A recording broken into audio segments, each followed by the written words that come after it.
Passengers tonight are now safely on the ground in Phoenix, Arizona, after fire started shooting from a plane's engine right here in Columbus. The flames forced the pilot to land at John Glenn Columbus International Airport. Tonight, I spoke with a passenger on board who recalls the incident that led to widespread panic. This is the first time in my life that I was ready to die. Matthew Danek says he was on his way home to Arizona after attending a wedding this weekend with his sister in Columbus. We got on the flight, it was all good and dandy, and we were on the last 10% of the runway. But Danek says almost immediately, something didn't feel right. There was extreme rumbling, vibrations, noise was deafening.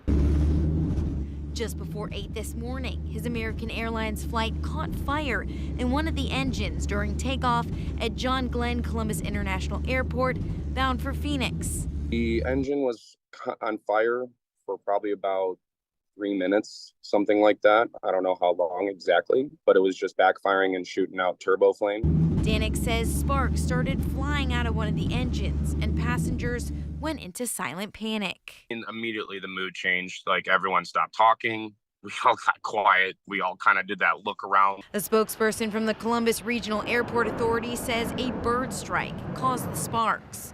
Danek says he's thankful for the swift and calm action from the crew to land the plane within 20 minutes. Well, the crew was absolutely amazing. The pilot was even, I dare say, funny during it. He had a good sense of humor. His poise was astounding.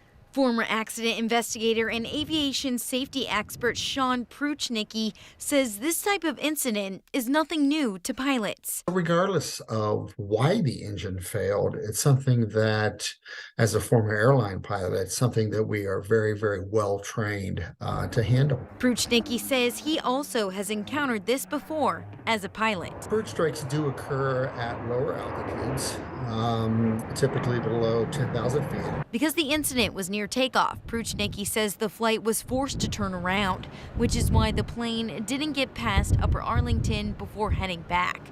He says there's no need to panic. All of these airplanes fly very, very well on a single engine. They're designed to do so, and it's something that we practice quite extensively. As for Danek, he says he's thankful to be home safe with 2 feet planted on the ground. And you got really well-trained professionals, as you can tell, who got your back in times of need, and that's kind of what gets you through it.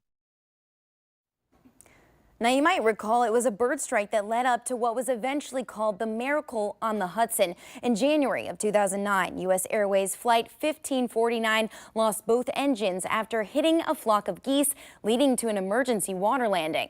All 150 passengers and 5 crew members survived, but since then, the government has killed thousands of geese near New York airports to prevent future bird strikes.